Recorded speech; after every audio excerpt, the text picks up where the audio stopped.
Ya, Yiyi, Yuyu, yang artinya halo apa kabar semuanya. Kali ini saya akan menampilkan atau membawakan sebuah alur film yang sangat legend. Pasti semua udah tahu dan udah pada nonton film yang satu ini. Kungfu, komedi, atraksi keren dan lain-lainnya. Film siapa lagi kalau bukan film Stephen Chow yang sangat keren sekali. Langsung aja kita mulai. Di awal film, di kantor polisi yang sedang didatangi oleh salah satu komplotan gangster yang bernama Geng Buaya, tapi bukan buaya darat. Ini bosnya, di mana dia komplain kepada para petugas yang telah menangkap wanita sang bos yang diketahui telah meludah sembarangan yang mengenai warga sipil.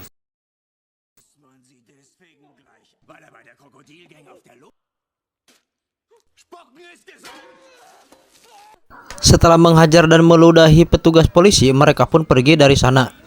Si bos, geng buaya, dan komplotannya pun keluar dari kantor polisi, di mana dia langsung terkejut dengan menghilangnya mobil mereka dan kondisi jalanan yang sudah sepi, tanpa ada siapapun.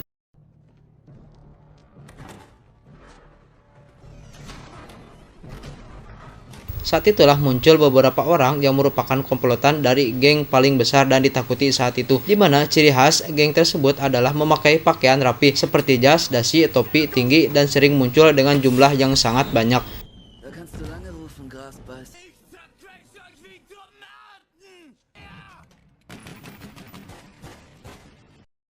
Saat bos geng buaya akan kabur, salah satu pria pun melemparkan sebuah kampak yang membuat salah satu sampainya sapat atau coplok lah.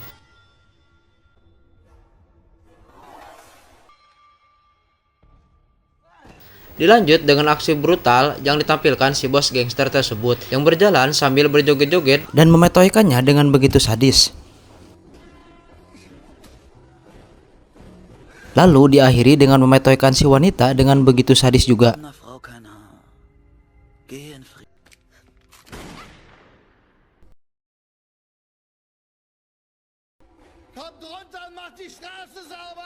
Kebal hukum, sadis, ditakuti, dan menggunakan kampak sebagai senjata ikoniknya dan memiliki jumlah anak buah yang paling banyak. Itulah salah satu gangster yang paling berbahaya saat itu, yaitu geng Kampak.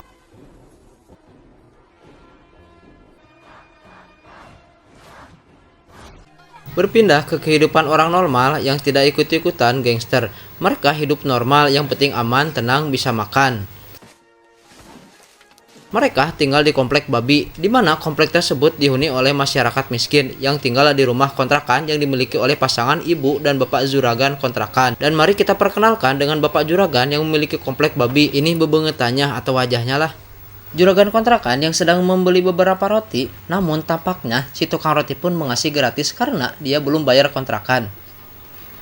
Dilanjutkan dengan si penjahit, mohon maaf ya, bencong. Kita panggil aja si Taylor atau si tukang jahit. Yang kebetulan di situ juga ada wanita yang paling cantik sekomplek babi yang sering digoda, bahkan sering tak sengaja mencium bapak juragan. Ampun, enak. Untuk urusan air dan mandi, para warga pun harus mengantri gilirannya, di mana salah satu pemuda yang sedang mandi kehabisan air. Kita panggil aja atau kita sebut aja si ganteng. Ia mengeluhkan tentang air yang habis, di mana sang ibu juragan yang terkenal galak pun akhirnya turun ke bawah dan mengeluh balik tentang mereka semua yang sering telat bayar sewa kontrakan. Ia pun marah ke bapak juragan karena ada lipstik di pipinya bapak juragan, di mana dia dibawa ke kamar, dihajar dan dilempar ke bawah dari lantai 3.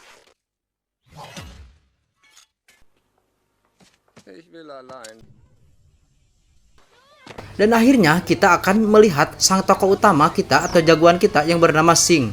Ini bebengetannya yang ternyata tidak lebih dari seorang gelandangan yang bercita-cita ingin menjadi anggota geng Kampak, di mana dia dan sohibnya atau sahabatnya, kita panggil aja dia Bom Bom. Ia pun berpura-pura datang ke tempat cukur si ganteng, memintanya merapikan rambutnya, mengintimidasinya dengan tato kampak yang terdapat pada dada si Bom Bom. Yang pada intinya mereka berdua ingin memeras si ganteng. Karena si Bom Bom tertidur pada saat berakti, Sing pun harus mengatasi masalahnya sendirian. Ketika beberapa warga mulai mendatanginya perihal pemerasan terhadap si ganteng, di mana Sing menantang satu persatu dari mereka yang ternyata warga komplek babi bukanlah warga sembarangan.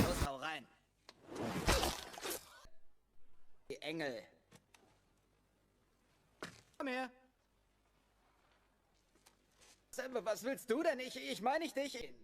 Du musst schnell. Komm her.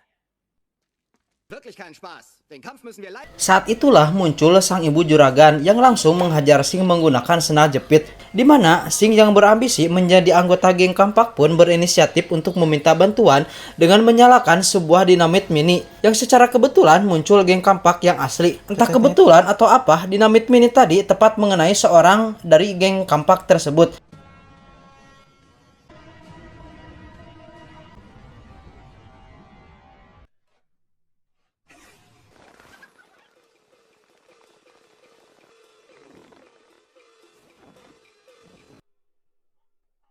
Karena kesal atas kejadian ini, anggota geng Kampak ini melayangkan Kampak ke si Ganteng.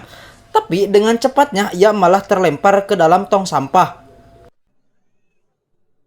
Para geng Kampak pun akhirnya melepaskan petasan mercon untuk meminta bala bantuan kepada para anggota yang lainnya. Mereka pun datang berbondong-bondong dengan jumlah anggota yang banyak banget, serta Kampak yang siap menghantam kepala siapa saja.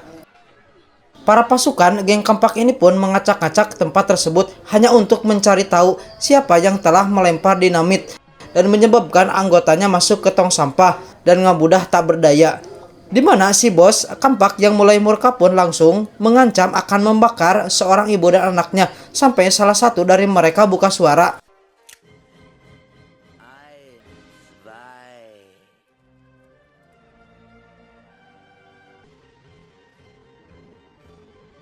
Seorang kuli panggul pun akhirnya turun tangan, di mana teman-teman semua yang saat ini nonton akan sangat dibuat terkejut tak kalah mengetahui kemampuan yang dimiliki oleh si Akang Kuli ini, di mana dia ini ternyata seorang pendekar pemilik kaki besi yang tentu saja mampu menendang semua anggota geng Kampak sampai benar-benar tak berdaya.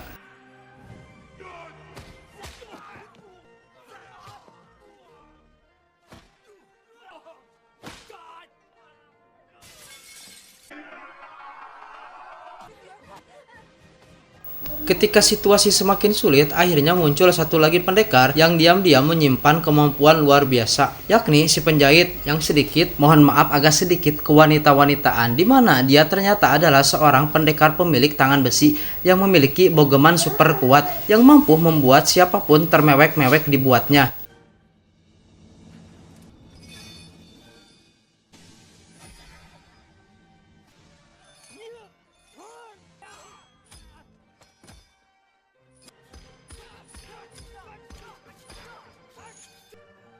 Dan akhirnya muncullah si tukang roti yang memiliki julukan sebagai pendekar tongkat 6 penjuru, di mana mereka sebenarnya adalah para legenda yang sangat unggul pada masanya yang memutuskan untuk menjadi seorang warga biasa dan tinggal di komplek babi ini.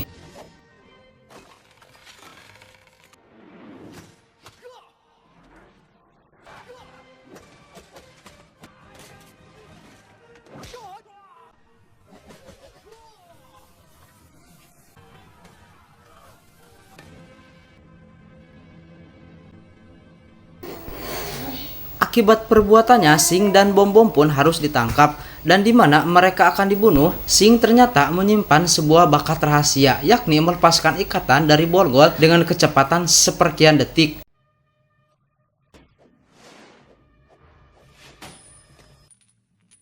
Das ist ja unglaublich, wie schnell der ein Schloss knacken kann. Beeil dich. Yang akhirnya membuat si bos merasa perlu untuk membudidayakan orang seperti Sing, sehingga dia akhirnya melepaskan mereka berdua, yang siapa tahu suatu hari nanti bakatnya akan diperlukan. Ich bin Ihnen so dankbar. Sebagai seorang gelandangan yang hanya memiliki satu tujuan hidup, yakni menjadi orang jahat dan atau menjadi anggota geng Kampak supaya bisa disegani dan ditakuti oleh semua orang. Namun nyatanya justru membuat hidup mereka berdua semakin susah, yang bukannya semakin ditakuti, mereka justru sering mendapat ejekan, bahkan dari seorang pria kantoran berkacamata yang meledek mereka berdua.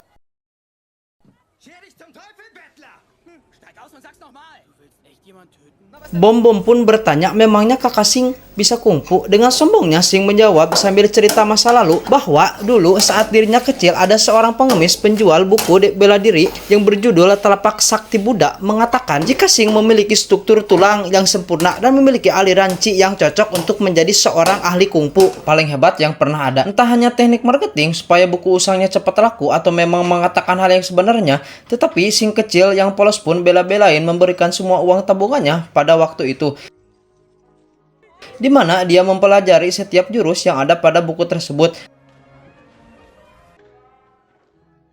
dan mempraktekannya kepada beberapa anak badung yang sedang mengganggu seorang gadis bisu.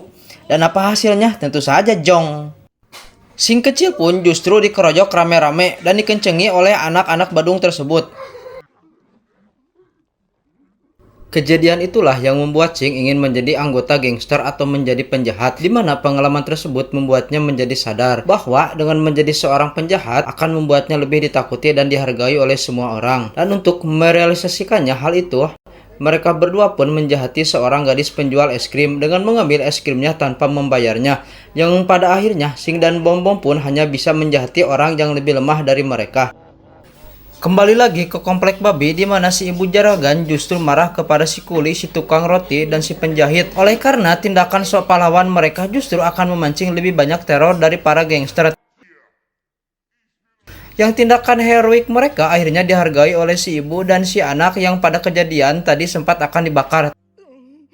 Si ibu juragan pun mendapat kecaman dari seluruh penghuni komplek, di mana saat mereka mulai memojokkannya, si ibu juragan akhirnya teriak agar mereka semua diam. Suara yang dihasilkannya pun membuat sebuah getaran hebat yang membuat seisi komplek kabudegan. Bahkan sebuah gelas pun hampir pecah oleh karena teriakan keras yang dikeluarkan oleh ibu juragan.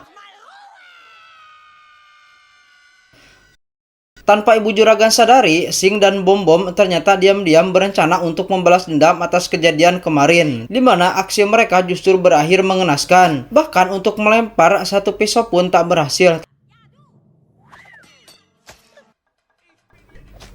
Yang justru membuat mereka berdua ketahuan saat hanya gagang pisaunya saja yang sampai tepat di mukanya si ibu juragan. Ketika Bom Bom akan melemparkan kotak berisi ular kobra, justru Singlah yang harus ketiban sial ketika dia dicium oleh ular kobra tepat di bibirnya si Muah.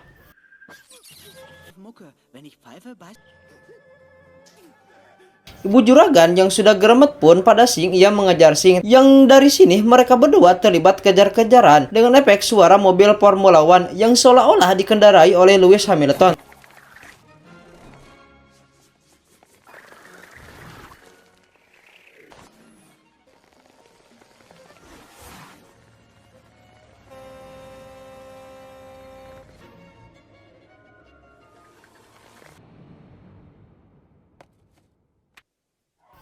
Selesai dengan kesialan hari ini, Sing pun harus menderita sendirian di dalam sebuah gardu listrik bekas tempat dia dan si Bom Bom sering nongkrong. Sing yang mengalami rasa sakit pun mencoba untuk membuat rasa sakitnya berkurang dengan memukul-mukul tong itu dengan tangannya sendiri, di mana kita semua akan dibuat terkejut ketika melihat Sing mampu memukul dinding besi dengan tangannya sendiri.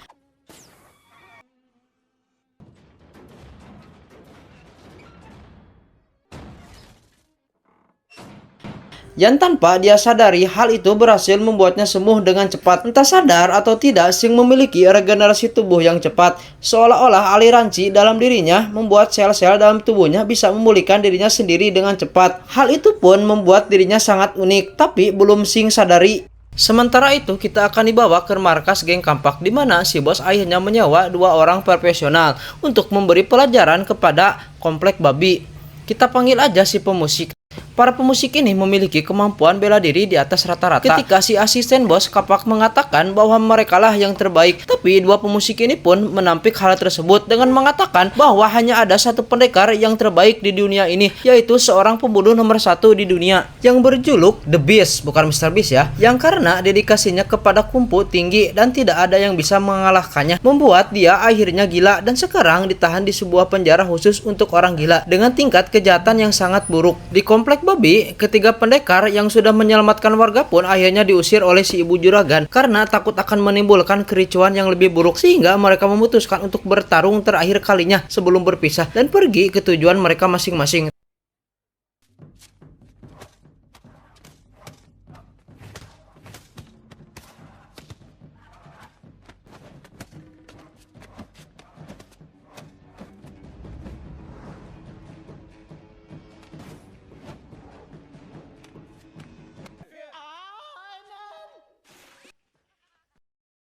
Ketika Mamang Kuli akan pergi dari sana, ia melihat si pemusik sudah berada di sana sambil memainkan kecapinya, di mana si Mamang Kuli yang tidak curiga sedikit pun berjalan melewatinya, dan tanpa dia sadari, setiap alunan bunyi yang dikeluarkan si pemusik ternyata mengandung sebuah gelombang suara yang sangat mematikan, yang mampu memotong apapun, sampai-sampai membuat si Mamang Kuli metoy dengan kepalanya sapat.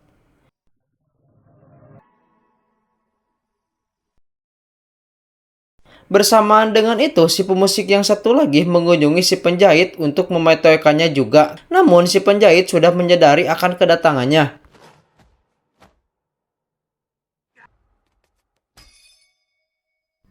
Si pemusik tersebut memiliki sebuah kuku tajam yang layaknya seperti Wolverine yang mampu mencakar apapun.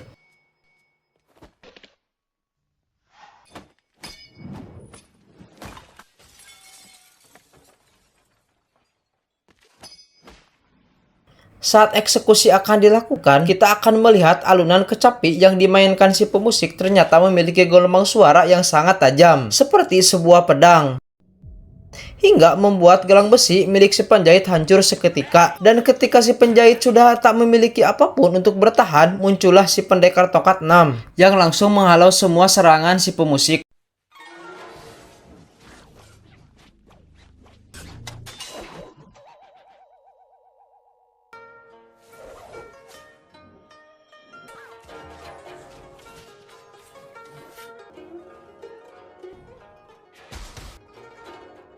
Tongkat 6 penjurunya ternyata tetap tak mampu melawan gelombang tajam yang dimiliki kedua pendekar tersebut, dan justru harus mengalami luka parah pada kedua tangannya. Dan detik-detik mereka berdua akan dieksekusi, tiba-tiba ada suara yang sangat menggelegar dan menghentikan serangan si pemusik.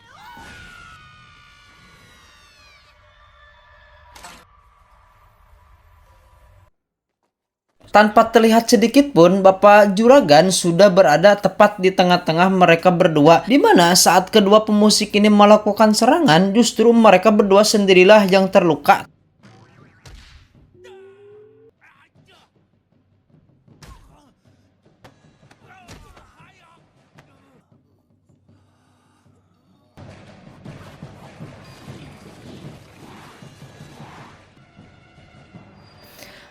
Tak punya pilihan lain, kedua pemusik ini pun berencana untuk mengeluarkan jurus andalan mereka, yakni membuat gelombang suara dengan tingkat yang lebih ekstrim, yang suara itu berubah menjadi pasukan mayat berpedang, di mana si ibu juragan pun datang dan langsung mengeluarkan kemampuan sebenarnya, yang membuat kedua pemusik ini langsung terbawa oleh suara aungan singa ibu juragan dan membuatnya kena mental.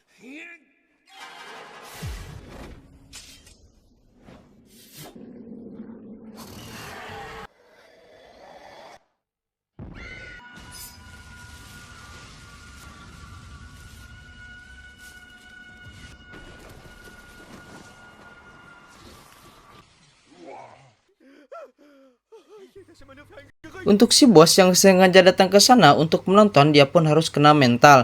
Tak kalah si ibu dan si bapak juragan tiba-tiba sudah berada di dalam mobilnya, mengintimidasinya dan mengancam akan meremas tulangnya jika geng kampak berani datang ke sini lagi.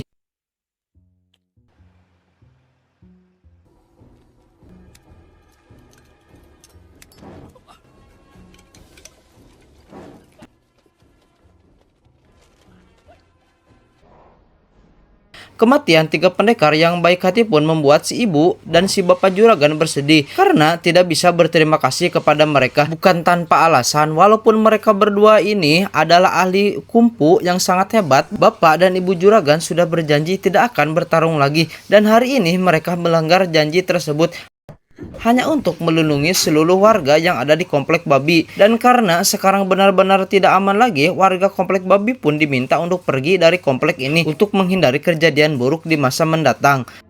Kembali ke Sing dan si Bom-Bom yang tengah dibully oleh pria kantoran berkacamata.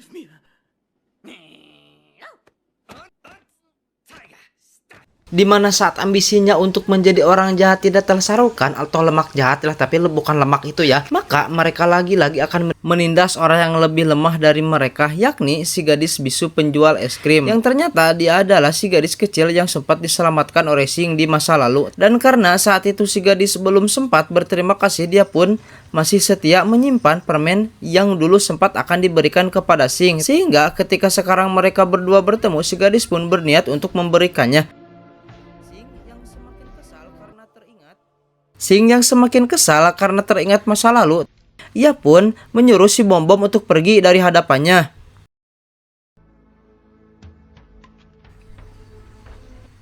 Dimana saat Sing sedang sendirian, tiba-tiba ada orang yang muncul dan membawanya ke sebuah klub malam. Ternyata ini adalah klub geng kampak, dimana si asisten memberikannya uang dan menjadikannya anggota geng kampak.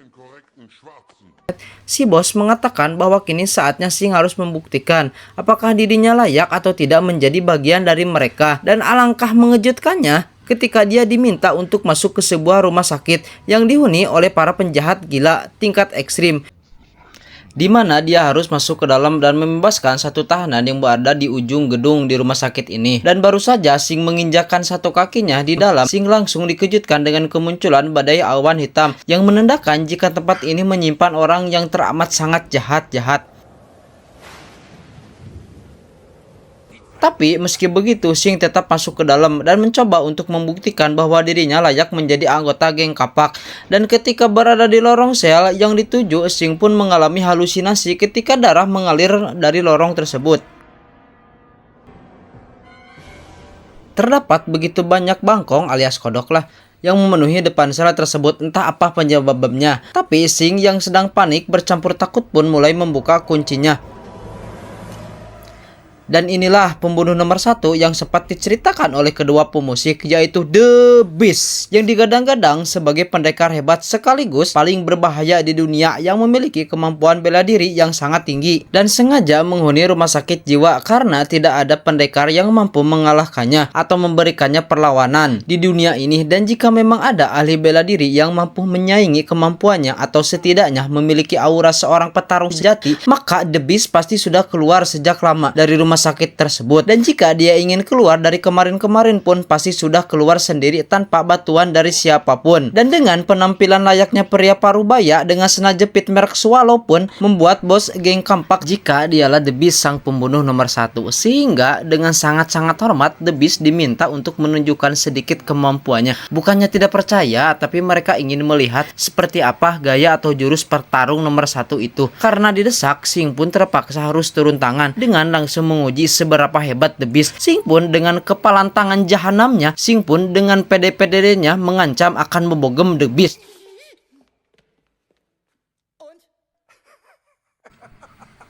Saat itulah salah satu anggota dengan beraninya memukul wajah The Beast, kemudian mengarahkan pistol ke arahnya yang langsung diambil dengan cepat oleh The Beast, di mana mereka semua akan langsung dibuat terkejut ketika The Beast mengarahkan pistol ke kepalanya dan menarik pelatuknya, yang dengan kedua jarinya ia bisa menangkap peluru tersebut dengan kecepatan yang sangat mustahil. Dan ya, dia benar-benar The Beast yang sebenarnya, sehingga semua orang langsung memberikan hormat kepadanya. Namun dengan sendal jepit pada sampean bloknya, tiba-tiba The Beast bisa mengetahui dan merasakan kedatangan dua ahli bela diri dari auranya atau cakranya, kayak film Naruto atau Dragon Ball Goku. Ternyata kedua pendekar itu adalah si ibu dan si bapak juragan yang memang juga bisa merasakan adanya aura jahat yang muncul dari tubuh The Beast. Dan pertarungan hebat, keren, epic pun dimulai,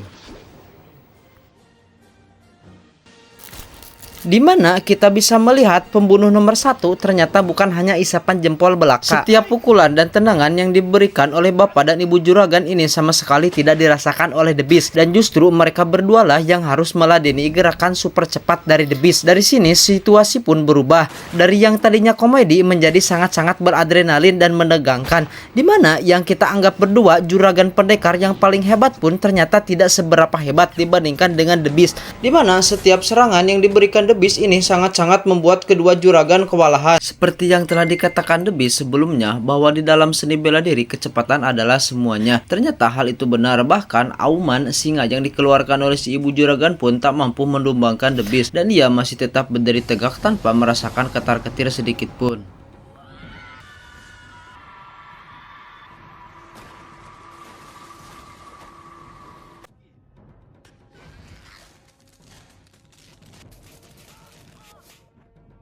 Ketika semua jurus biasa tak mempan terhadap The Beast, ibu juragan pun tidak punya pilihan lain selain menggunakan jurus pamungkas terakhirnya, yaitu teriakan singa melalui bela raksasa yang dibawanya, dimana bela tersebut akan menambah power teriakan singanya karena bisa lebih memfokuskan gelombang suara yang muncul, sehingga tingkat kerusakannya akan jauh lebih hebat dari sebelumnya.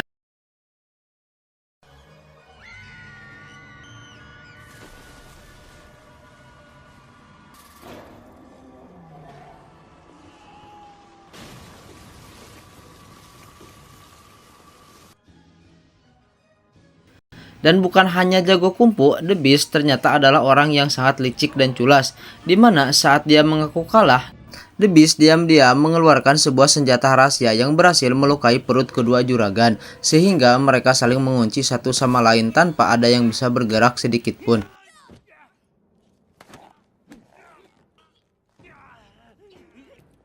Saat itulah si bos berinisiatif untuk membantu The Beast dengan menyuruh salah satu dari anak buahnya untuk memukul bapak dan ibu juragan. Dimana Sing dijongkok-jongkok atau disuruh memukul juragan pun justru menjadi emosi dan balik memukul si bos. Dan Sing nekat memukul The Beast dengan sebatang kayu. Sebenarnya Sing adalah orang yang baik, yang tak tega melihat orang lain menderita, dimana tindakannya tersebut mencerminkan bahwa dirinya adalah seorang dengan hati yang mulia karena bisa membedakan mana yang baik dan mana yang jahat. Namun karena tindakannya, kini The Beast akhirnya menjadi sangat murka, dimana Sing sebagai orang biasa-biasa pun harus terkena bogeman dari The Beast, bahkan dipukul berkali-kali.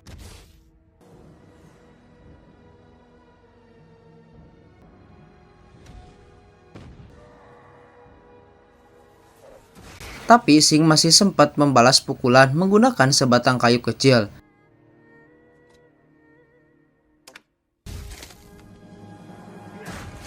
Dan tiba-tiba The Beast pun dikejutkan dengan menghilangnya kedua juragan dan hilangnya Sing. Dimana si bos geng kampak pun yang terus ngomong pun atau nyerocos wae dimetoykan oleh The Beast, yang sekarang resmi menjadi pemimpin geng kampak yang baru.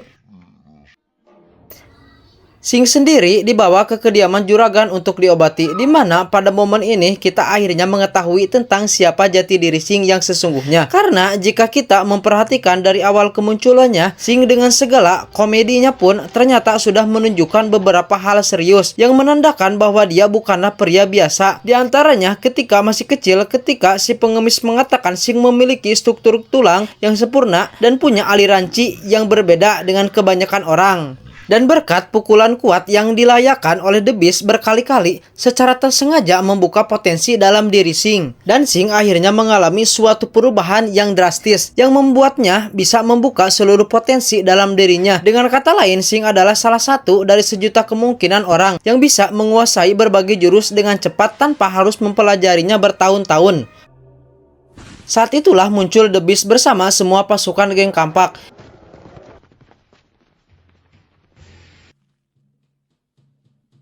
Di mana Sing yang sudah pulih pun mempersilahkan kedua juragan untuk istirahat, sementara dirinya akan menghadapi mereka semua sendirian. Dan di sini kedua juragan pun akhirnya mengakui bahwa Sing adalah yang nomor satu, sang ahli bela diri terbaik yang pernah ada di dunia ini.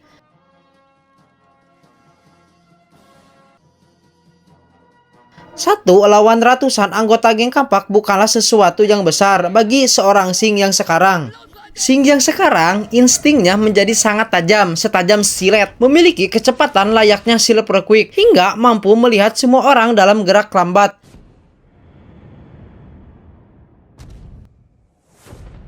Menguasai jurus menggepengkan cokor atau kaki lah, tanpa pernah belajar, dan kekuatan tubuh yang super power, yang membuat pasukan geng kampak berterbangan dibuatnya.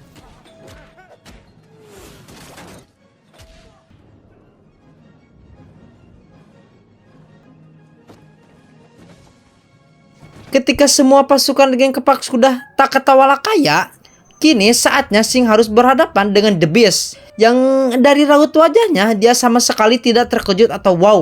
Lantas dipukullah ditendang The Beast sampai tersungkur, tapi belum sampai menampakkan tangannya ke permukaan tanah.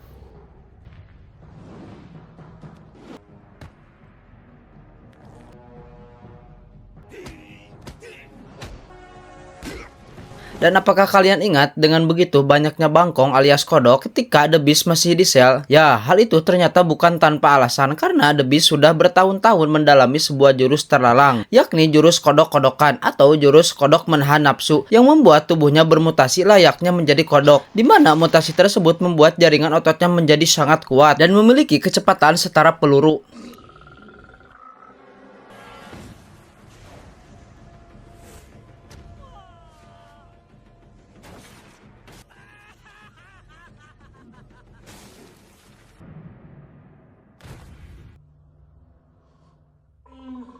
Dari situ seketika situasi pun berbalik.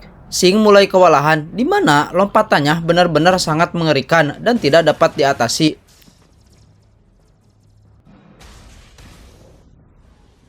Sing pun memberikan perlawanan kepada The Beast, tapi semua itu sia-sia. Sampai-sampai membuat Sing terlempar jauh ke atas langit. Pada momen ini, Sing akhirnya mencapai momen tertinggi dalam hidupnya, yakni penemuan jurus yang sudah lama menghilang, yang hanya ada di buku-buku legenda saja, seperti buku yang telah dipelajari waktu kecil. Dan dengan bantuan seekor burung elang, Sing akhirnya mendapatkan jurus tersebut secara alami, yang divisualisasikan dengan kemunculan sosok Buddha yang terbentuk dari awan, di mana jurus ini dinamai dengan jurus telapak sakti Buddha.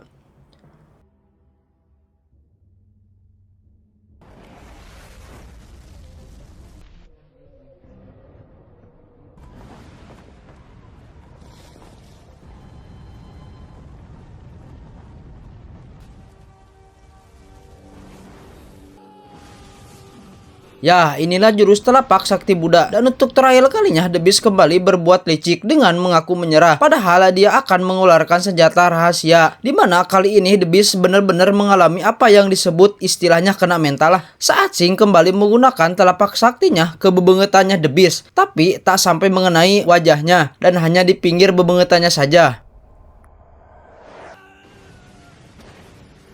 Yang jika saja diarahkan tepat ke bebengetannya, bisa-bisa kepalanya langsung hancur tak tersisa, seperti gedung kontrakan yang hancur membentuk telapak tangan.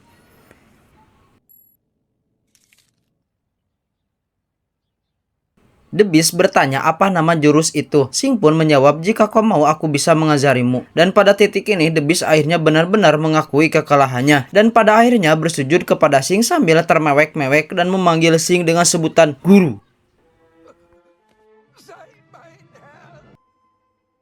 Setelah semuanya selesai, kedua juragan pun mengangkat Sing menjadi anak angkat mereka dan memberikan sebagian hartanya yang digunakan Sing untuk membangun sebuah toko permen sebagai bentuk penyesalan atas gadis bisu yang telah dicampakannya.